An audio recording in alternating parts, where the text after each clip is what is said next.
विष्णू गुरुर्देव महेश्वर गुरु साक्षात परब्रह्म तस्मै श्री गुरुते नमः. सर्वात आधी गुरूंचं नमन का करायचं? कारण आयुर्वेद हा मुळात गुरुकुल पद्धतीने शिकण्याचाच विषय आहे. हा नुसता पुस्तकांमध्ये वाचून शिकण्यासारखा विषय नाही आहे. तर म्हणून आपण आधी गुरूंचं नमन करतो आणि गुरूंना सर्वप्रथम नमस्कार करून पुढच्या शिक्षणाला आणि कार्याला सुरुवात करतो. तर मला आज ह्या व्यवहार आयुर्वेद ह्या व्याख्यानमालेमध्ये बोलवलं त्याबद्दल मी सर आणि मॅडम दोघांनाही धन्यवाद देते.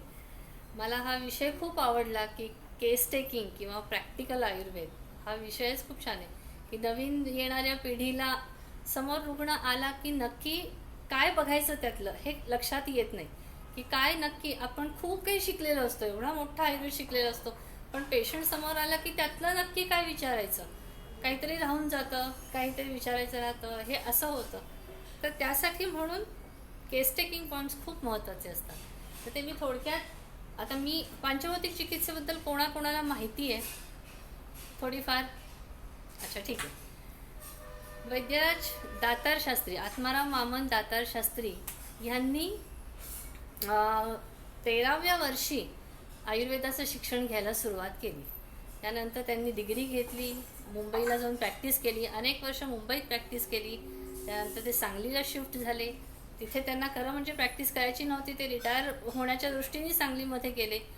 पण जसं म्हणतात की सूर्याला झाकून ठेवू शकत नाही, तसंच त्यांचंही झालं की लोकांपर्यंत त्यांची प्रसिद्धी होत गेली, ख्याती पसरत गेली की उत्तम वैद्य आहेत. आणि तिथेही प्रचंड प्रमाणात त्यांच्याकडे रुग्ण यायचे तपासून घ्यायला आणि तिथेही यशस्वीरित्या त्यांनी प्रॅक्टिस वयाच्या 85-86 वर्षापर्यंत ते संपूर्णपणे आयुर्वेद सेवेमध्ये रुजू होते. त्यांनी अगदी शेवटपर्यंत ही प्रॅक्टिस केली आणि त्यांच्या संपूर्ण प्रॅक्टिसमध्ये म्हणजे गाढा अभ्यास तर आयुर्वेदाचा होताच, 3ही ग्रंथांचा त्रिसूत्री म्हणतो, पण ती सगळी पाठ होते 3ही ग्रंथ त्यांचे. पण त्याहीपेक्षा सुद्धा त्यांचं महत्त्वाचं काय होता पॉईंट की ते प्रत्येक रुग्णाला तपासताना त्याच्यामध्ये विशेष काय सापडलं, काहीतरी डिफरंट सापडलं की ते लिहून घ्यायचे आणि प्रत्येक गोष्टीचा ह्या रुग्णाचा हेतू काय असेल, काय कारणाने हा आजार झाला असेल, ह्याच्या मुळाशी जाण्याचा ते प्रयत्न करायला लागले. ग्रंथांचा अभ्यास करताना सुद्धा त्यांच्या एक गोष्ट लक्षात आली होती की त्रिदोष किंवा आपण ज्याला म्हणतो की तीन दोष, सप्तधातू, 3 मल, हे जरी बेसिक असले तरी सुद्धा ह्यांच्याही मागे पांचभौतिक म्हणजे पंचमहाभूतांचा विचार जास्त प्रमाणात झाला पाहिजे, हा त्यांचा एक बेसिक विचार त्यांना अभ्यास करतानाच लक्षात आला होता.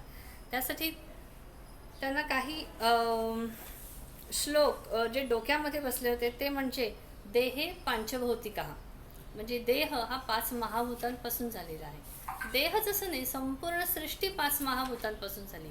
यावंत लोके तावंत पुरुषे, म्हणजे जे निसर्गात आहे तेच देहामध्ये आहे. मग आपला देह वेगळा नाहीये, पिंडी तेच ब्रह्मांडी, ब्रह्मांडी तेच पिंडी. मग त्यांनी हा विचार सुरू केला की जर 3 दोष, सप्तधातू, 3 मल ह्यांचा जर आपण पुन्हा विश्लेषण केलं तर हे पुन्हा 5 महाभूतांमध्ये त्यांचं विश्लेषण होऊ शकतं. मग 5 महाभूतांची जेव्हा साम्यता असते तेव्हा ती निरोगी अवस्था असते. जेव्हा समतोल बिघडतो 5 महाभूतांचा तेव्हा तिथे कुठेतरी विकृती निर्माण होते. म्हणजे एखादं छोटंसं उदाहरण आहे की आपण समजा द्रवमल आहे, अतिसाराचं पेशंट आहे, काय आहे मलामध्ये द्रव भाग वाढलेला आहे. मग तोच विचार त्यांनी चिकित्सेमध्ये सुरू केला की जर आप्यता वाढलेली आहे, मला ही आप्यता कशाने कमी करता येईल, तर तेजाने कमी करता येईल. मग तेज महाभूत जर वाढवलं तर ही आप्यता कमी होईल. किंवा एखाद्या ठिकाणी पाणी खूप साठलेलं आहे, आपण काय करतो तिथे माती, डबकं आहे, डबकं कसं बुजवलं जातं, मातीने बुजवलं जातं. किंवा जेव्हा पुन्हा सूर्याचं किरण त्याच्यावर पडतात तेव्हा ते पाणी वाळून जातं.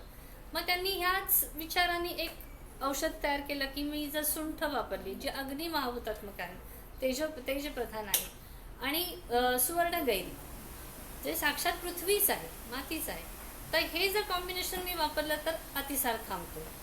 अशा पद्धतीने त्यांनी 5 महाभूतांचा विचार प्रकृतीमध्ये पण आणि चिकित्सेमध्ये पण दोन्हीमध्ये हा विचार त्यांनी चालू केला आणि त्यांना एक वेगळ्याच प्रकारची आपण काय म्हणू अगदी अभिनव अशी ही चिकित्सा पद्धती त्याच्यातून उदयास आली. आणि त्यांनी ह्या सगळ्या नोंदी लिहून ठेवल्या. त्यांनी त्याच्यावर पुस्तकं जी टिपणं केली त्याच्यावरून त्यांनी वेगवेगळे स्वतःचे अनुभव लिहून ठेवले. एकट्यापुरते मर्यादित न ठेवता त्यांनी ते संपूर्ण विद्यार्थी वर्गाला खुले करून दिले. अनेकांना मार्गदर्शन केलं आणि आज त्याच्यातून शेकडो म्हणू किंवा हजारो विद्यार्थी पंचभौतिक चिकित्सेकडे वळलेले आहेत आणि पंचभौतिक चिकित्सा सक्सेसफुली करतात. आणि हा आकडा वाढतच चाललेला आहे. दिवसेंदिवस लोकांचा पंचभौतिक चिकित्सेकडे कल वाढत चाललेला आहे. तर ही बेसिक चिकित्सा संपूर्ण मला आजच्या एका लेक्चरमध्ये सांगणं अवघडच आहे. आपल्याला 1 तासाचाच वेळ आहे आणि त्यामध्ये सुरुवात कुठून करायची तेवढं फक्त मी आत्ता सांगते. त्या अनुषंगाने मला काही गोष्टी ज्या सांगता येतील त्या मी सांगायचा प्रयत्न करते. काही नाही समजलं तर आपण ते नंतर पुन्हा डिस्कस करू. तर प्रकृती परीक्षणाचे हे काही विशेष मी मुद्दे आणलेले आहेत आता. त्याच्यामध्ये मेन तर आहे हे जे सुरुवातीचे आहेत ना पॉईंट्स, हे मला वाटतं अनेक वैद्य सांगतात, त्याच्यापेक्षा काही मी वेगळं सांगणार नाही. तर हे मी स्किपसुद्धा करायला तयार आहे. आपल्याला नावावरून काय कळतं, त्याचं वय काय, वयावरून काय काय व्याधी असू शकतात त्याचा अंदाज, व्यवसायजनित व्याधी काय असू शकतो, व्यवसायाला धरून हेतू काय असू शकतो. त्यानंतर येतो सद्योव्याधी वृत्तांत. सद्योव्याधी वृत्तांत म्हणजे आत्ता पेशंटला काय होतंय हे तो आपल्याला सांगतो. कारण पुढे जाऊन एक पॉईंट आहे जे पूर्वव्याधी वृत्तांत आहे, तो मी नंतर डिस्कस करते. पण सद्योव्याधी वृत्तांतामध्ये आत्ता ह्या क्षणी पेशंटला काय आहे की मला त्वचा रोग आहे, मला पाय दुखत आहेत, गुडघे दुखत आहेत, डोकं दुखतंय, मळमळते, उलटी होते, जे काही होत आहे ती लक्षणं ही लिहून घेणं, हे म्हणजे सद्योव्याधी वृत्तांत. ही सुरुवातीला पेशंट जे काही सांगेल अगदी त्याच्या भाषेत लिहून घेतली तरी चालतील. आपल्याला त्यावेळेला टर्म्स सापडतातच असं नाही. त्याच्यासाठी हे लिहून घेतलं. त्याच्यानंतर पंचभौतिकचा एक स्पेशल म्हणू आपण असा परीक्षणातला मुद्दा म्हणजे प्रकृती परीक्षण. दातारशास्त्रींनी जे प्रकृती परीक्षण सांगितले ते आपण जे प्रकृती परीक्षण करतो त्याच्यापेक्षा भिन्न आहे. भिन्न म्हणजे ते काही ग्रंथाच्या बाहेरचं नाही आहे, सगळं ग्रंथात सांगितलेलंच आहे. पण त्यांनी एक थोडक्यात कशी प्रकृती काढता येईल आणि त्याचा आपल्याला रोग निदानाला कसा उपयोग होईल ह्यासाठी ही अशा पद्धतीने प्रकृती काढण्याला त्यांनी महत्त्व दिले आहे. तर ही प्रकृती आपण काढतो जन्मतारखेवरून. आता तुमच्या लक्षात नाही येणार एकदम की जन्मतारखेचा प्रकृतीशी काय संबंध आहे. तर खरं तर आपण जे प्रकृतीचे पॉईंट बघतो ते खूप वेगळे असतात. फर्स्ट इयरला आपण शिकतो नखाचा कलर बघू, डोळ्याचा रंग बघू, केस कसे आहेत, वृक्ष आहेत का, सॉफ्ट सिल्की आहे का, काय त्वचा कशी आहे, देह यष्टी कशी आहे. मग त्यावरून आपण अनुमान लावतो की हां ही वातपित्ताकडे झुकणारी प्रकृती आहे किंवा पित्त कफाकडे झुकणारी प्रकृती आहे, असे जे अनुमान लावतो. पण ही जी प्रकृती परीक्षण जर मी तुम्हाला आत्ता सांगते ह्याच्यामध्ये कुठेही तुमच्या कल्पनाशक्तीला वाव नाही. इथे तुम्हाला अनुमान नाही करायचे की ही प्रकृती काय असू शकते. हा त्यांनी चार्टच बनवून दिलेला आहे. मला पण वाटतं की पुढचा चार्ट लावला तर मुलांना तर वाचायला सोपं होईल. ह्या चार्टप्रमाणे जर आपण प्रकृती बघितली तर ती अचूकच येते. त्याच्यामध्ये तुमची माझी ह्यांची वेगळी येणारच नाही, कारण ती जन्म वेळेप्रमाणे घेतलेली. हां, हे मी श्लोक घेतले होते दोन, असू दे, ते नसले ते चालते.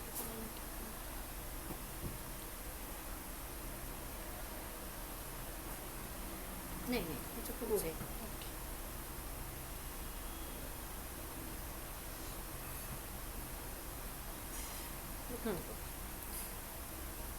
हां, प्रकृतीमध्ये त्यांनी मुख्य 4 प्रकार सांगितले. अम्लधर्मी प्रकृती, क्षारधर्मी प्रकृती, उभयधर्मी प्रकृती आणि एक ऋतुसंधी कालातली प्रकृती. याचा आपल्याला निदानासाठी खूप उपयोग होतो. तर बेसिकली प्रकृती ही गर्भावस्थेतच ठरते. प्रत्येक मनुष्याची प्रकृती ही गर्भात असतानाच ठरते. मग जेव्हा एखादी व्यक्ती गर्भावस्थेत असते तेव्हा त्या व्यक्तीवरती निसर्गाचा काय परिणाम झालेला आहे त्याप्रमाणे त्या प्रकृतीमध्ये पण फरक पडत जातो. जसं आत्ता मगाशी म्हणलं, यावंतो लोके तावंतो पुरुषा. जे काही निसर्गात चालले तेच त्या प्रकृतीमध्ये जडणघडण होते. तर त्यांनी काय केलंय की सुरुवातीला रक्तधातू हा सर्वात महत्त्वाचा धातू धरलेला आहे. कारण रक्तधातूचं मुळात मी श्लोक इथे लिहिला होता मगाशी, पण देहस्य रुधिरम मूलम रुधिरेणैव धार्यते. तस्मात यत्तेंद संरक्षम रक्तम जीव इति. म्हणजे रक्ताचं महत्त्व किती आहे बघा, की हेच रक्त संपूर्ण आपल्या शरीराला, सगळ्या अवयवांना, सगळ्या इंद्रियांना पोषण देत असतं. सर्व शरीराचं धारण हे रक्तधातूच करत असतो. म्हणजे हा रक्तधातू शरीरासाठी किती महत्त्वाचा आहे. मग हा रक्तधातू गर्भावस्थेत तयार होत असताना निसर्गाची जडणघडण किंवा निसर्ग तेव्हा कसा होता ह्याचा त्यांनी विचार करायला सुरुवात केली. फॉर एक्झाम्पल, एखाद्याचा रक्तधातू ऐन पावसाळ्यात तयार झालेला आहे. अगदी जुलै आषाढ काय म्हणू आपण, जुलै ऑगस्ट महिना आहे आणि त्या काळात निसर्ग कसा असतो, धोधो पाऊस असतो, सूर्याची तिरीत दिसतच नाही. म्हणजे काय, अग्नीचा अभाव, अगदी कमी प्रमाणात अग्नी आणि भरपूर प्रमाणात आप्यता. निसर्गामध्ये काय असतं, पाणी भरपूर असतं, पाण्याचं प्रमाण अधिक झालेलं असतं. हे नवीन पाणी असतं, हे अम्लविपाकी पाणी असतं. हा विचार त्यांनी केला की इथे अम्लता, निसर्गात अम्लता जास्त आहे. तर त्या रक्तामध्ये सुद्धा जेव्हा तो रक्तधातू या निसर्गात तयार होतो तर तो रक्तधातू हा अम्लधर्मी तयार होतो. अम्लधर्मी म्हणजे काय होतं की ह्या व्यक्तीची प्रकृती ही थोडीशी हीन बलाकडे जाणारी असते, कारण अग्नी कमी असतो. अग्नी मांद्याकडे झुकणारी ही प्रकृती असते. म्हणजे हा समोर बसलेला पेशंट जर अम्लधर्मी असेल तर हा वारंवार आजारी पडणारा असतो, लवकर बरा न होणारा, सतत काही ना काहीतरी तक्रारी सांगणारा, अशा टाईपचा असतो. हे त्याच्यावरून लक्षात येतं, तो हीन बलाचा असतो. म्हणून तो जन्मवेळेप्रमाणे. त्याच्या अगदी उलट आपण क्षारधर्मी समजू. एखाद्याचा रक्तधातू हा अगदी उन्हाळ्यात तयार झालेला आहे. मार्च, एप्रिल, मे सारख्या रखरखीत उन्हामध्ये रक्तधातू तयार होत असताना असा सीझन बाहेर आहे. तर कसं आहे की तिथे भरपूर प्रमाणात उष्णता आहे, वृक्षता आहे, तीक्ष्ण उष्ण वृक्ष भरभरीत असं हवामान आहे बाहेर. आपमहाभूताचा अभावच आहे, गारवा नाहीच. अशा व्यक्तीची प्रकृती, अशा व्यक्तीचा रक्तधातू सुद्धा क्षारधर्मीच तयार होतो. त्यामुळे ती व्यक्ती सुद्धा क्षारधर्मी प्रकृतीची तयार होते. मग ह्या व्यक्तीचं बल कमी नसतं, कारण अग्नी आहे, जिथे अग्नी आहे तिथे बल आहे, पण त्याला बृहण देणारे पृथ्वी आप कमी आहे. त्यामुळे तो मध्यम बलाचा होतो. तर आजारी पडेल पण लवकर बरा पण होतो. आणि ह्या अशा टाईपच्या क्षारधर्मी उष्णतेत किंवा क्षारधर्मी हवामानामध्ये तयार होणारी जी प्रकृती आहे, तर ह्या प्रकृतीमध्ये असं जाणवतं की ह्या व्यक्तीला उन्हाळा अजिबात सहन होत नाही. 4 लोकांमध्ये ही व्यक्ती जास्त गरम झाले म्हणते. त्या व्यक्तीला गरमी सहन होत नाही, सतत काहीतरी थंड प्यावं लागतं. कधीही तुम्ही विचारा, जेवण झाल्यावरती ही व्यक्ती हमखास दही भात ताकभात घेणारच किंवा ताक तरी पिणारच. गोड खाण्याची इच्छा जास्त असते. म्हणजे ही सगळी क्षारधर्मीच्या ऑपोजिट अशा टाईपची त्याची आवड असते, कारण अंगात उष्णता इतकी असते की तर त्याच्या विरोधात जाणारी असते. आणि आजारसुद्धा या व्यक्तीचे खूप वेळेला आपल्याला काय म्हणू आपण, उरोदाह, जळजळ होणं किंवा त्वचेवरचे जे काही विकार होतील तर ते उष्ण पिटिका असणं किंवा वृक्ष टाईपचं कुष्ठ जे आपण म्हणतो, वातजे कुष्ठ, पित्तजे कुष्ठ, अशा टाईपचे त्वचा विकार दिसतील. किंवा अश्मरी प्रकार दिसतील की जे आपण, अश्मरी कशाची तयार होते की जेव्हा एखाद्या घटकाच्यातला आप्यता कमी होते. पित्ताश्मरी बघू आपण. पित्त हे सरळ द्रव आहे, पण जेव्हा त्याच्यात आपमहाभूत कमी होत जातं तेव्हा त्याचे खडे तयार व्हायला लागतात. तर ही पित्ताश्मरी, मूत्राश्मरी, शुक्राश्मरी ही लक्षणं दिसायला लागतात. ही क्षारधर्मी उष्णतेची लक्षणं. अशा पद्धतीने अम्लधर्मी प्रकृती, क्षारधर्मी प्रकृती. त्यानंतर तिसरी आपण विचार केला तर उभयधर्मी प्रकृती. म्हणजे थंडीमध्ये ज्यांचा रक्तधातू तयार होतो ती उभयधर्मी प्रकृती.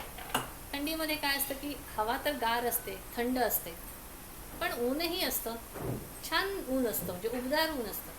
म्हणजे इथे अम्लधर्मी आणि क्षारधर्मी ह्यांचा संयोग असतो. एक माधुर्य असतं हवेमध्ये, छान आल्हाददायक वातावरण असतं. अशा टाईपच्या वातावरणात ज्याचा रक्तधातू तयार होतो तो बलवान तयार होतो, मधुरधर्मी असा तयार होतो.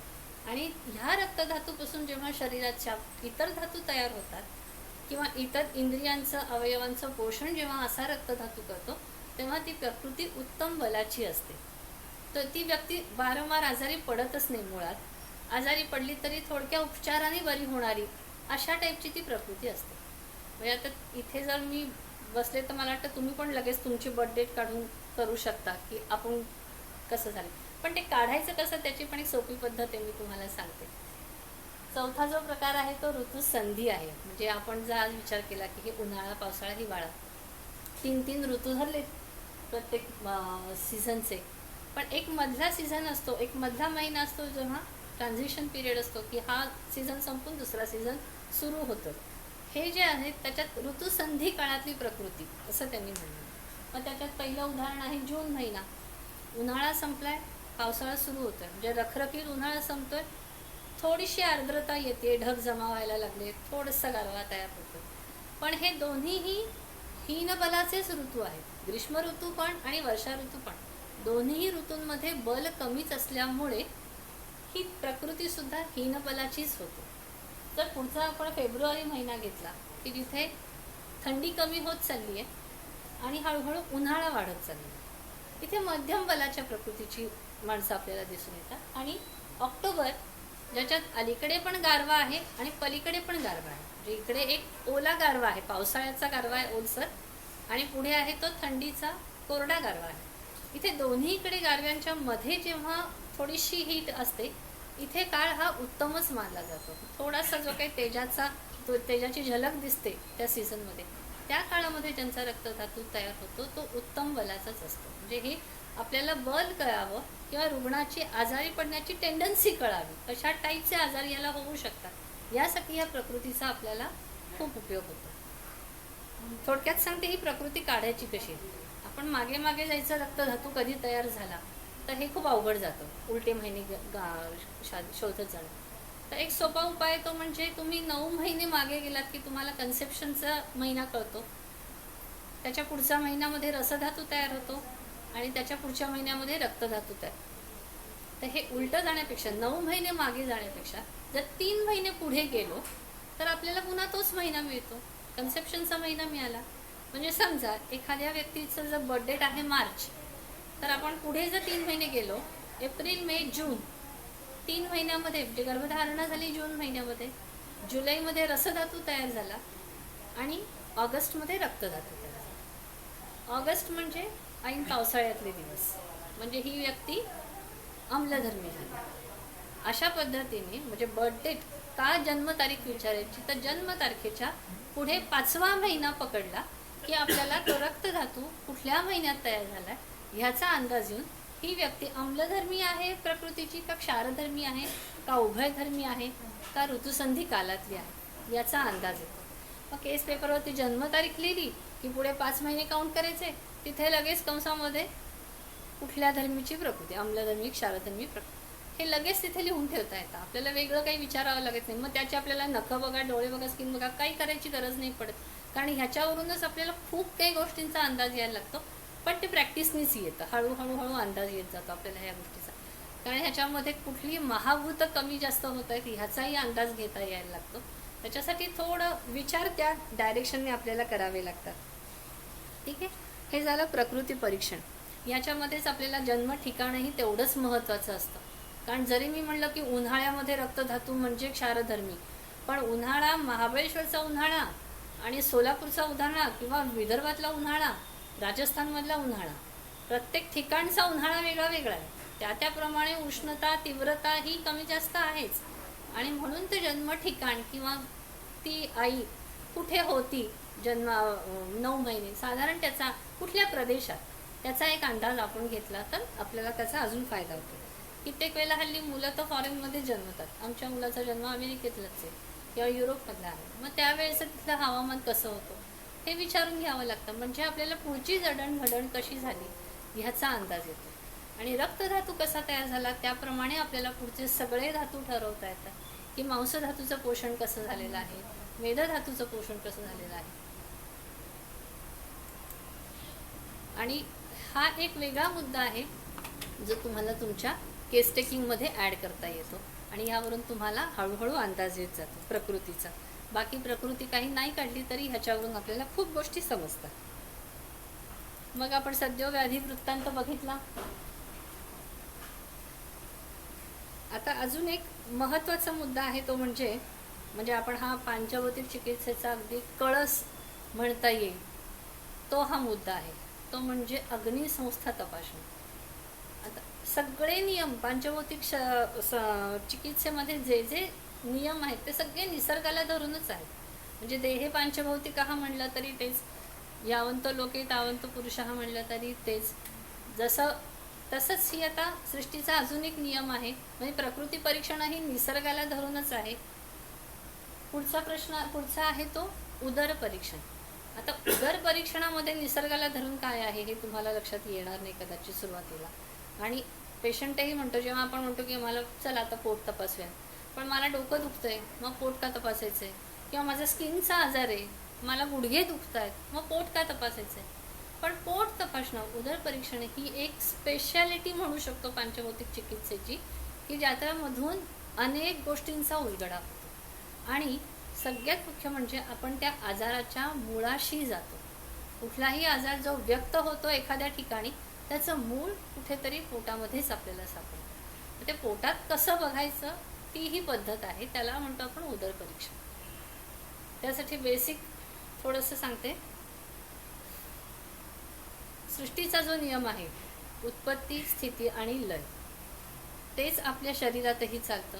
अगदी सेल लेव्हलवरती तेच चालतं. प्रत्येक पेशी जन्माला येते, आपलं कार्य करते, कार्य संपल्यावरती विलीन होते. कुठे विलीन होते? पंचत्वातच विलीन होते. प्रत्येक जीव जन्माला येतो, आपलं कार्य करतो, पंचमहाभूतांमध्येच विलीन होतो. हाच सृष्टीचा नियम आहे, हाच आपल्या शरीराचाही नियम आहे. म्हणजे सगळं काही या शरीरामध्ये उत्पत्ती, स्थिती आणि लय ह्या क्रमानेच चालू आहे. मग आपण जर विचार केला, मगाशी जसं सांगितलं की रक्तधातू हा अतिशय महत्त्वाचा आहे. रक्तम जीव आहे, किंवा रक्तधातूपासून सर्व इंद्रियांचं पोषण होतं.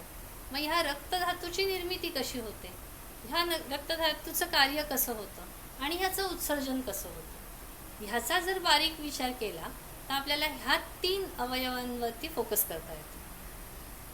रक्ताची निर्मिती यकृतामध्ये होते. यकृतापासून पित्तस्रवण होतं, ते आहार रसामध्ये मिसळलं जातं. आहार रसापासून रसधातू तयार होतो. जेवढा चांगलं पचन होतं तेवढ्या चांगल्या क्वालिटीचा रसधातू तयार झाला, तेवढ्याच चांगल्या कसाचा रक्तधातू तयार झाला. याच रक्तधातूपासून पुन्हा इतर अवयवांची निर्मिती आहे. पुन्हा हेच चक्र आहे. सो सुरुवातीला काय आहे की रक्त निर्मिती ही यकृत, म्हणून रक्ताची निर्मितीसाठी आधी यकृत तपासणं. जो काही राखीव साठा म्हणतो आपण रक्ताचा, म्हणजे रक्तात तयार झालेलं रक्त जेव्हा स्टोरेज म्हणून कुठेतरी ठेवायचं असतं, त्याचं काम प्लीहा करते. प्लीहेमध्ये स्टोरेज सारखं रक्तात साठवलं जातं. आणि संपूर्ण रक्त कार्य झाल्यानंतर त्याच्यातला जो मलभाग काढून टाकायचा आहे, रक्तात नको असलेले, आपण ज्याला आप्पांनी म्हणजे दातारशास्त्रींनी विजातीय द्रव्य म्हणले. विजातीय म्हणजे जे आपल्या शरीराला सात्म्य नाही आहेत, किंवा जे शरीराच्या बाहेर. सजातीय म्हणजे आपल्याला सात्म्य असलेले, विजातीय म्हणजे जे शरीराच्या बाहेर काढून टाकायचे आहेत, फॉरेन बॉडी म्हणू आपण, किंवा टॉक्झिन्स किंवा मलभाग, पित्तभाग जो शरीरातून बाहेर काढायचा आहे, ते बाहेर काढायचं काम आपली दोन्ही मूत्रपिंड करतात एस्पेशली. म्हणून यकृत, प्लीहा आणि मूत्रपिंड या 3 जर अवयवांचं कार्य नीट चाललं आहे की नाही बघितलं तर आपल्याला तिथे कुठे बिघाड झाला आहे ह्याचा अंदाज आला, तर कुठल्या अवयवावर काम करायचं आहे ह्याचा अंदाज आला, तर आपली ही चिकित्सा अगदी मुळाशी जाऊन पोचते. मग गुडघेदुखीचा त्रास असू दे, कंबरदुखीचा त्रास असू दे, डोकेदुखीचा त्रास असू दे, IBS असू दे, अगदी AVN असू दे, स्पॉन्डिलायटिस असू दे, कुठलाही आजार असला तरी सुद्धा ह्याचं मूळ कुठे आहे हे पोटामध्ये सापडतंच, हमखास सापडतं. आणि म्हणून उदर परीक्षणाला महत्त्व दिलं गेलं. आणि हे त्यांनी वेगळं असं कुठून शोधून काढलेलं नाही आहे, हे त्यांच्या प्रॅक्टिसमधूनच त्यांच्या लक्षात आलं. सुरुवातीच्या काळात त्यांनी बघितलं की पेशंटचं पोट तपासलं की दोन्ही मूत्रपिंडांच्या जागी पेशंट दुखतंय असं म्हणतोच, हात लावू देत नाही. मग त्यावरून त्यांच्या लक्षात आलं की जेव्हा आजाराची तीव्रता जास्त असते, रोगाची तीव्रता जास्त असते, तेव्हा मूत्रपिंडापाशी वेदना आहेच. तर म्हणजे काय की टॉक्झिन्स शरीरातले खूप आहेत की जे बाहेर पडत नाही, मूत्रपिंडावरती लोड येतो. मग त्यांनी त्याच्यावरती आधी चिकित्सा करायला सुरुवात केली. आणि असं स्टेप बाय स्टेप त्यांना हे पुढे लक्षात येत गेलं की आपल्याला यकृतावरती पण चिकित्सा केली पाहिजे, लिहेवरही चिकित्सा केली पाहिजे. तर त्यासाठी त्यांनी एक उदर परीक्षणाची एक सोपी पद्धत शोधून काढली. त्याचा मला आता डेमो तर नाही देता येणार, पण मुळात यकृत, मी इथे उभी राहू का, म्हणजे त्यांना मला दाखवता येईल. यकृत आपल्या इथे असतं, म्हणजे काय म्हणू आपण, इथेच उभी राहते. त्याला हे कर, कव्हर करतात. नाही आपल्या बरगड्यांच्या इथल्या ह्या भागात खाली. ठीक आहे. तर सुरुवातीला ते स्टेप बाय स्टेप कसं सांगतात उदरपणी परीक्षण, की तुम्ही बरगड्यांच्या खाली एक हलका दाब द्या, तुमच्या उजव्या हाताने द्या, डाव्या हाताने द्या, दाब देऊन बघा. कित्येक वेळेला पेशंट सांगतात की इथे दुखतंय. जर नाही म्हणाले पेशंट की नाही दुखत आहे, थोडासा अजून दाब देऊन बघा, थोडंसं अजून जेंटल प्रेस करून बघा. नाही दुखलं तर त्याच्यापुढे त्याच्यावरती नाद घ्यायला सांगितले. म्हणजे काय की हे 4 बोटं तुम्ही यकृतावर ठेवली की त्यामुळे मधला बोट आहे, मधल्या बोटाचं मधलं पेट, त्याच्यावर तुम्ही उजव्या हाताचं बोट दाबून बघा, तर तुम्हाला एक विशिष्ट आवाज ऐकू येईल. ह्याला त्यांनी नाद परीक्षा म्हणते. नाद परीक्षेचं एक्सप्लेनेशन देते मी नंतर, पण तपासायचं कसं ते आधी दाखवून देते. हे यकृत तपासलं, इथे 2 किंवा 3 नाद घेता येतात खाली, मग मधल्या रिंगमध्ये आणि त्याच्या वरच्या रिंगमध्ये. हे यकृत तपासून झालं. आता इकडे प्लिहा सेम तशीच बरगडीच्या खाली 4 बोटं लावून बघितली. सुरुवात इकडून केली, मिड ॲक्झिलरी लाईनपासून मिड क्लॅव्हिक्युलर लाईनपर्यंत. अशी जर आपण क्रमाक्रमाने तपासत गेलं तर आपल्याला इथे प्लिहा सापडतो. स्प्लिनोमेगॅली असेल किंवा सूज असेल तर पेशंट हातही लावू देत नाही. इथेच पेशंट हात आपला बाजूला काढतो, इतकं प्रचंड प्रमाणात त्याला वेदना असते. तुम्ही जर दाबत गेलात तर तुमच्या हळूहळू लक्षात येतं. इथेही तुम्ही नाद घेऊ शकता. नादावरून अंदाज येतो की इथे कसे नाद आहेत. यकृताचा नाद, प्लिहेचा नाद. मूत्रपिंड कसं बघायचं, नाभीच्या 4 अंगुळे उजवीकडे, 4 अंगुळे डावीकडे.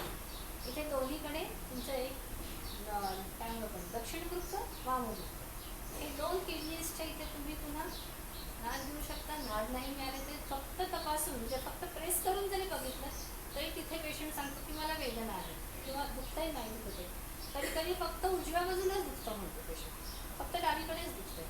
ह्या सगळ्या गोष्टींवरून सुद्धा आपल्याला रोगाचं निदान करणं सोपं जातं. हे उदर परीक्षण आहे. तर ह्याच्यामध्ये नाद कसे घ्यायचे ह्याचा अंदाज आला. आता हे नाद ओळखायचे कसे, तर ओळखण्यासाठी आकाश महाभूताचा जो गुण आहे नाद, तो ह्या परीक्षेसाठी मुद्दाम वापरलेला आहे. कारण आकाश महाभूत हे सगळ्या 5 महाभूतांमध्ये असतं. आकाश, वायू, तेज, जल आणि पृथ्वी, ह्या 5ही महाभूतांमध्ये आकाश महाभूत आहेच. आपण सुरुवातीपासून शिकलो. आणि आकाश महाभूताचा, त्यामुळे नाद हा गुण ह्या 5ही महाभूतांमध्ये आहे. त्यामुळे आपल्याला महाभूतांचं स्पेशल डायग्नोसिस करायचं असेल तर हा नाद परीक्षा ही महत्त्वाची ठरते. तर आता हे यकृत हा अवयव कसा आहे, सच्छिद्र आहे, म्हणजे पोरस आहे. त्याच्यामध्ये पोकळे आहेत. त्या पोकळ्यांमधून पित्त स्रवत असतं. आणि तो मोकळा, तो जो अवकाश आहे तर तो कायम, तो प्राकृत आहे. समजा दूषित रक्त जर तिथे येत गेलं, जे आपण म्हणू की रोगाची संप्राप्ती सामरसापासून, आहार रसापासून तयार होते, आणि त्याच्यातून दूषित रक्त जेव्हा यकृतापर्यंत पोचलं जातं तेव्हा त्यातले मलकण हे यकृतामध्ये साचायला लागतात. ह्या ज्या अवकाशाच्या पोकळ्या ज्या आहेत, जे सच्छिद्र जे कन्सिस्टन्सी आहे त्याच्यामध्ये हे कण साठायला लागतात आणि हळूहळू तिथे घनता वाढत जाते. त्या अवयव यकृतामध्ये हळूहळू अवरोध तयार व्हायला लागतो. आणि हा अवरोध हा तिथल्या जेव्हा आपण नाद घेतो तेव्हा तिथे एक घन नाद येतो. म्हणजे जो एरवी पोकळ, त्यासाठी तुम्हाला प्राकृत नाद कसा असतो ह्याचा आधी अंदाज घ्यावा लागतो, आणि मग आपल्याला घन नाद कसा आहे ह्याचा अंदाज येतो. तर हा घन नाद असेल तर ह्याचा अर्थ यकृताचं काम इथे बिघडलेलं आहे. कारण इथे प्राकृत प्रमाणात पित्त स्रवलं जात नाही आहे. जर पुढे पित्त गेलं नाही तर त्याच्या पुढचं सगळंच गडगडलं. आहार रस अपाचित राहील, अपक्व राहील. त्याच्यापासून तयार होणारे पुढचे धातूही ह्याच पद्धतीने दूषित राहतील.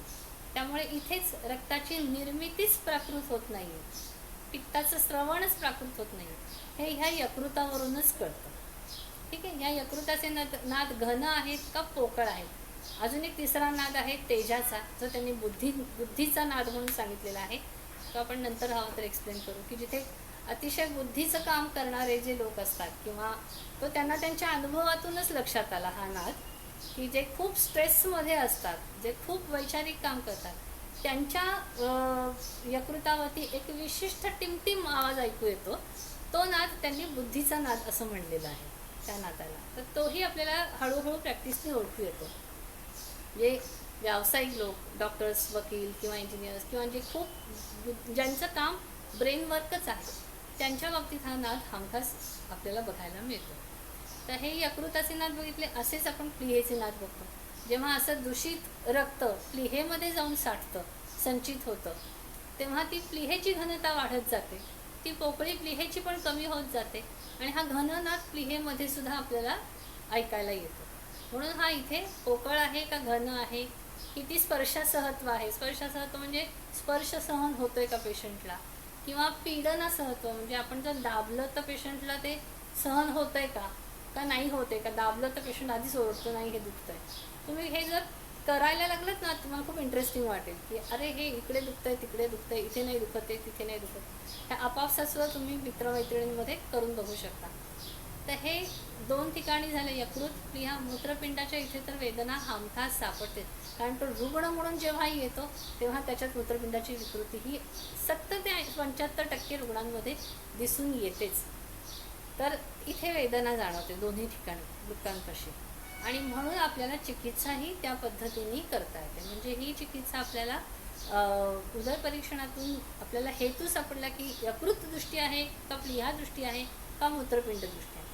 ह्याप्रमाणे आपण चिकित्सा यकृतावर करायची आहे का प्लीहेवर का मूत्रपिंडावर, इथून आपल्या चिकित्सेची सुरुवात होते. दाताशास्त्रींनी काही विशिष्ट, जसं सरांनी सांगितलं की 20 औषधांमध्ये ते चिकित्सा बसवतात. तर ही 20 औषधं अशी काही फार वेगळी नाही, ती ग्रंथातलेच पाठ आहेत. पण ते त्यांना तिथे क्लिक झाले की हा पाठ, हे औषध हे यकृतावर उपयोगी पडणारं औषध आहे. मग त्यांनी ते वापरून बघायला सुरुवात केली आणि त्यांना रिझल्ट्स मिळत गेले. किंवा हा अमुक एक पाठ हा प्लीहेवरती काम करायला उपयोगी पडेल, त्यांनी तो वापरायला सुरुवात केली. त्यांनी काय केलं, फक्त की त्या ग्रंथोक्त पाठामध्ये थोडेफार बदल केले किंवा त्याची ते औषध निर्मितीमध्ये थोडेसे बदल केले, जे त्यांना तिथे सुचले, जे करावेसे वाटले. थोडेफार त्या पद्धतीने त्यांनी औषधांमध्ये बदल केले. पण औषधं पाठातलीच आहेत, ग्रंथातलीच आहेत, काही वेगळं नाही. ही एक 15-20 औषधं त्यांनी वारंवार वापरून बघितली आणि त्याचे त्यांना सुंदर रिझल्ट्स मिळत गेले की पेशंटच्या तक्रारी तेवढ्या त्या औषधांनीच कमी व्हायला लागल्या. त्याचा डोसही अगदी एवढाच असतो. छोट्याशा पुडीत काही वरांगकसारखी औषधं तर अशी की एवढंच औषध पुडीतलं बांधलेलं सगळं पेशंटला कळत नाही. तुम्ही काही दिलंच नव्हतं पुडीमध्ये, रिकामीच होती पुडी असं म्हणतात.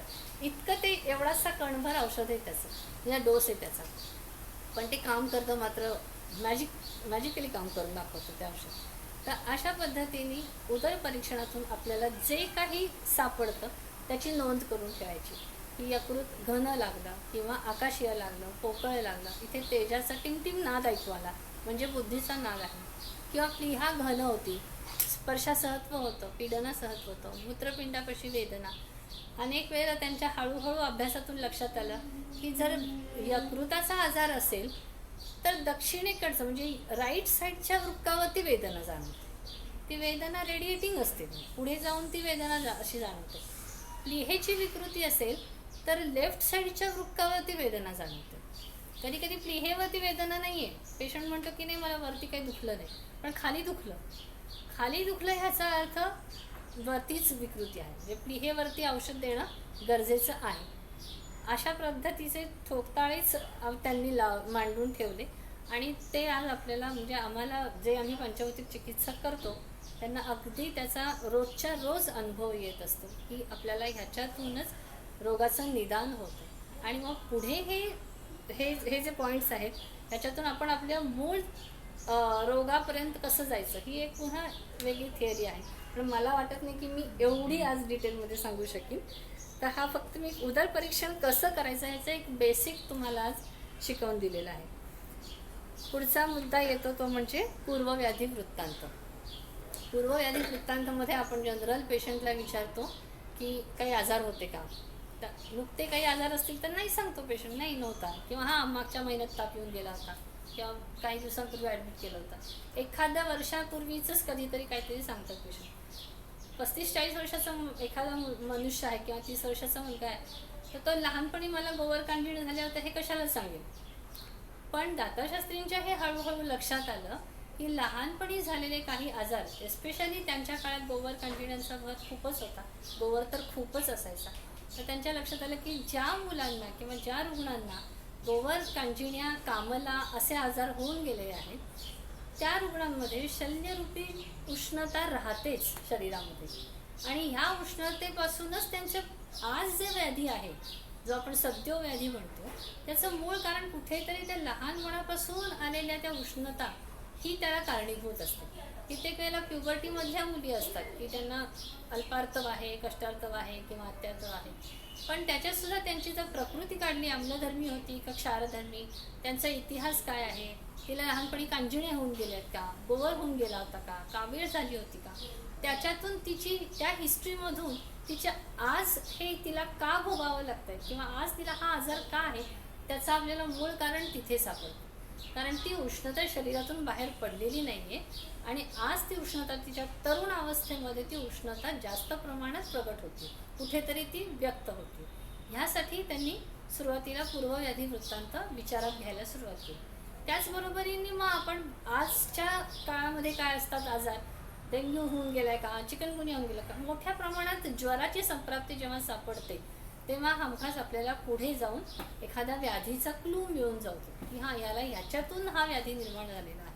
तर असे टायफॉईड झालेला आहे का, मलेरिया होऊन गेलाय का, मग तो कधीही झालेला असला तरीसुद्धा त्याची शल्य रूपात उष्णता शरीरामध्ये राहिलेलीच असते. ती उष्णता काढण्यासाठी आपल्याला सुरुवातीला परिपाठादी काढा, फलत्रिकादी गुगुळ अशी औषधं द्यावी लागतील, गोक्षुरादी गुगुळ ही औषधं देऊन आधी ती उष्णता बाहेर काढावी लागते.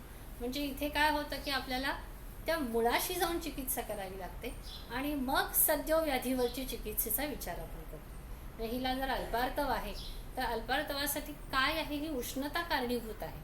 या उष्णतेमुळे रसधातूचा सर हा गुण कमी पडतो. तर आपण काय करतो, सुरुवातीला तिला परिपाठादी काढा दिला, फलत्रिकादी गुगुळ दिला, गोक्षुरादी गुगुळ दिला, मूत्रपिंडावरती काम करणारा, त्याच्याबरोबरीने आपण तिला जिंगीशार्दी फांट दिला, तर तिचे पिरियड्स रेग्युलर यायला लागतात. किंवा मुखदूषिका आहेत, खूप प्रमाणात उष्णता आहे, कितीही ट्रीटमेंट करा ते जातच नाही आहेत पिंपल्स, अशा वेळेला इथे मुळाशी जाऊन या उष्णतेचा विचार करावा लागतो. किंवा लहान मुलं, एखादं मुलं आहे त्याला सतत ब्रॉन्कायटिसचा त्रास लहानपणी असेल, सतत अस्थमा, बालदमा होऊन गेलेला आहे, म्हणजे त्याच्यामध्ये विकृत पृथ्वी आणि विकृत आप महाभूताची संचिती होती लहानपणापासून. इथे पुन्हा अग्नी कमी पडतो तर आणि मग त्याच्यातूनच नवीन व्याधी तयार झालेला असतो एखादा. तर आपल्याला तिथे तो तेजाचा विचार करावा लागतो की अग्नी कमी झालेला आहे, तर इथे तो तेज महाभूत वाढवणारी दीपन, पाचन अशी औषधं द्यावी लागतील, म्हणजे विकृत पृथ्वी आप कमी होतील. कृमींची लक्षणं आहेत. कृमी कशातून तयार होतात, जिथे थुलथुलीतपणा आहे, जिथे विकृत आप आणि पृथ्वी आहे, अशा ठिकाणीच कृमींची उत्पत्ती होते. मग कुष्ठाचा सुद्धा एखाद्या तुम्ही तसाच विचार करू शकता. इथे विकृत प्रमाणात जर पृथ्वी म्हणजे लॅसरेटिव्ह आपण म्हणू, जिथे ओझिंग आहे, इथे काय आहे, विकृत प्रमाणात आप तयार होत आहे, पृथ्वी आप विकृत आहे, तिथे आपण तेज महाभूताची जर चिकित्सा केली तर आपोआप तो स्किनचा आजार ड्राय होत जातो आणि मग त्याच्या पुढे आपण त्याला रक्तप्रसादक औषधं पुढे जाऊन देऊ शकतो, म्हणजे ही पुढची चिकित्सा झाली. असे अनेक आजारांमध्ये आपण असा विचार करू शकतो. जसं मी मगाशी म्हणलं एव्हीएन आहे, नेक्रोसिस आहे. नेक्रोसिसमध्ये काय आहे, रक्त एखाद्या जॉईंटपर्यंत पोचलं जात नाही, तिथल्या पेशी मरतायत. शांतिग्नौ म्रियते असा श्लोक आहे, म्हणजे जिथे अग्नी नाही आहे तिथे पेशींचं कार्य कमी होत चाललेलं आहे, मंद होत चाललेलं आहे. इथे अग्नीचा अभाव आहे, मग इथे आपल्याला अग्नी वाढवणारी औषधं द्यावी लागतील, तिथला अग्नी सुधारावा लागेल, रक्तधातूचा अग्नी सुधारावा लागेल, त्यानंतर मग तिथल्या अस्थिधातूपर्यंत चिकित्सा द्यावी लागेल, त्यानंतरच ही वेदना कमी होते, तिथला मांसधातू सुधारून त्याच्या चालण्यामध्ये किंवा ह्याच्यात फरक पडतो, वेदना कमी होते, तो सरळ चालायला लागतो. ही पुढची लक्षणं त्याच्यातूनच पुढे दिसायला लागतात. आणि म्हणून पूर्व इतिहास सगळा घ्यावा लागतो की ह्याची सुरुवात कुठून झाली, का ह्याच व्यक्तीला हा त्रास झाला, ह्याचा अग्नी इतका मंद कशामुळे झाला, ही सगळी हिस्ट्री काढून घ्यावी लागते. तेव्हा आपण मुळाशी पोचलो की आपल्याला पुढची चिकित्सा सोपी जाते. आणि म्हणून पूर्वव्याधी वृत्तांत हा एक महत्त्वाचा मुद्दा. मला वाटतं त्याचबरोबर आजच्या जगामध्ये विचार करण्यासारखा एक अजून फॅक्टर आहे, तो म्हणजे किती प्रमाणात ॲलोपॅथी औषधांचं कन्झम्पशन झालेलं आहे लहानपणापासून ते आजपर्यंत. त्याचा खूप खूप परिणाम शरीरावरती राहतो, कारण ती केमिकल्स ही क्षारधर्मीच असतात, आम्लधर्मी नसतात जनरली, आणि ही आपल्या शरीरासाठी टॉक्झिकच असतात. तुम्ही कितीही त्याला तात्पुरते रिझल्ट्स देतात ती औषधं, पण ती आपल्या शरीरासाठी कुठे ना कुठेतरी टॉक्झिन्स बाजूला म्हणजे शरीरात ठेवतातच, ज्याचं एक्सक्रिशन करणं आपल्या वृक्काला सुद्धा अवघड होऊन जातं. आणि मग तिथे मूत्रपिंडावरती ताण येतो, तीच टॉक्झिन्स शरीरात सतत फिरत राहतात, त्याचा कुठे ना तर कुठेतरी रोगरूपात आजार रूपामध्ये आपल्याला तो व्यक्त व्हायला लागतो. तर हेही विचारात घ्यावं लागतं की कुठल्याही आजारासाठी काहीही प्रमाणात कुठली केमिकल्स किंवा औषधं जास्त प्रमाणात खाल्ली गेली असतात. अनेक वेळेला लहान मुलांना वारंवार सर्दी खोकला होतो, वारंवार अँटीबायोटिक्स दिलेली असतात, किंवा कधीतरी कुठला तरी आजार झालेला असतो त्यासाठी स्टिरॉइड्स घेतलेले असतात. मग हा इतिहासही विचारणं गरजेचं असतं, कारण ह्याच्यातूनही आपल्याला अनेक क्लूज सापडतात. ठीक आहे. आणि मग त्याच्याबरोबरने आपले जे रेग्युलर पॉईंट्स असतातच की मल, मूत्र, आर्तव, निद्रा, प्राकृत आहे की नाही, आहार कसा आहे, हे सगळे पॉईंट्स आहेत. हे तुम्हाला आता सगळे माहितीच आहे की हे काय काय कसे कसे विचारायचे. तर पंचभौतिक चिकित्सेमध्ये मुख्यतः एक तर प्रकृती परीक्षण हा एक वेगळा मुद्दा होता, उदर परीक्षण हा एक वेगळा मुद्दा आहे. यातून आपण चिकित्सेकडे जाणं आपल्याला सोपं जातं. म्हणून प्रकृती केस टेकिंगमध्ये हे 2 मुद्दे महत्त्वाचे होते, जे मला वाटतं मी आज थोडेसे एक्सप्लेन केले. ठीक आहे. धन्यवाद मॅडम. काही प्रश्न असतील कोणाला तर विचार.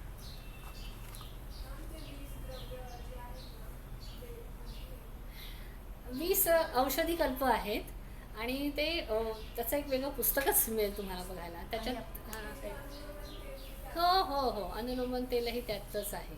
फलत्रिकादी गुगुळ जो यकृतावर काम करतो, श्वदंष्ट्रादी म्हणजे गोक्षुरादी गुगुळ, पण थोडासा पाठ बदलून आणि औषधी निर्माणाच्या पद्धतीत बदल करून तो गोक्षुरादी गुगुळ वापरला जातो, ज्याला ते श्व असं आम्ही म्हणतो. त्यानंतर प्लीहेवरती काम करणारा एक वरांगक क्षार म्हणून आहे, तर त्याचा खूप चांगला फायदा दिसून येतो.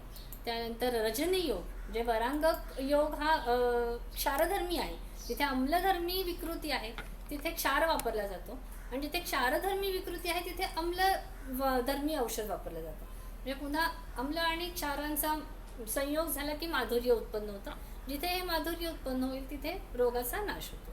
हा अगदी बेसिक थेरी जो आपण टायट्रेशनमध्ये शिकतो केमिस्ट्रीमध्ये, तसाच आहे हा सुद्धा, अगदी सोपा सिद्धांत आहे. तर जिथे आपल्याला जाणवतं की इथे आम्लधर्मी विकृती आहे तिथे क्षार वापरला जातो, किंवा क्षारधर्मी जे आपण अपामार्ग क्षार म्हणून, किंवा शीघ्रत्वक चूर्ण, अशी जी उष्ण क्षारधर्मी औषधं वनस्पती आहेत ती वापरली जातात. वरांग क्षार हे त्यातलंच एक औषध आहे. आणि जिथे क्षारधर्मी उष्णतेतून आजार तयार झालेला आहे तिथे आम्लधर्मी किंवा शीतवीर्यात्मक, ज्याला आपण रजनी योग हा असाच तयार झालेला आहे. रजनी म्हणजे हरिद्रा, हरिद्रा आम्लविपाकी आहे, आम्लधर्मी आहे.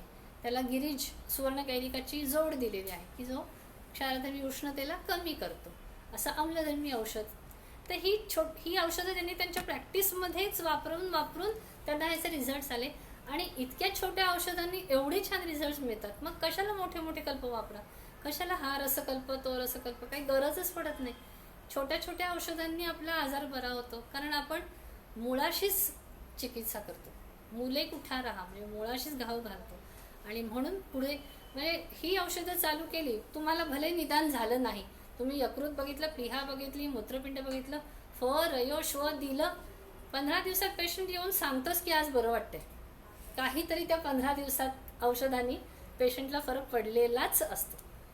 आणि मग तुम्हाला विचार करायला वेळ मिळतो. सुरुवातीच्या प्रॅक्टिसमध्ये समोर पेशंट बसला असला की आपल्याला सगळंच काही असतं, धडधड धडधड त्याची कुंडली नाही मांडता येत, खूप विचार करावा लागतो कशातून झालं असेल, काय झालं असेल. तुम्ही श्व वरांग किंवा रयो जे काही सुरुवातीचा तुम्हाला प्रकृतीप्रमाणे जे सुचलं ते दिलं, तुम्हाला अजून क्लूज मिळत जातात. पुढे अजून कसा वापर करायचा औषधांचा त्याचा अंदाज येतो.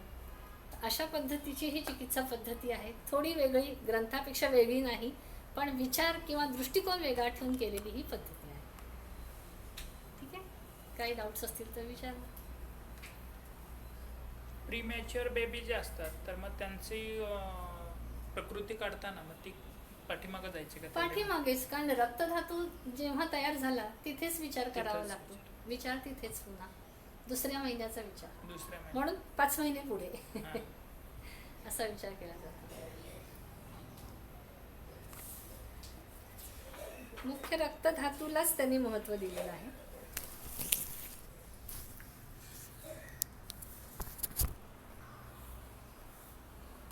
जे मला महत्त्वाचे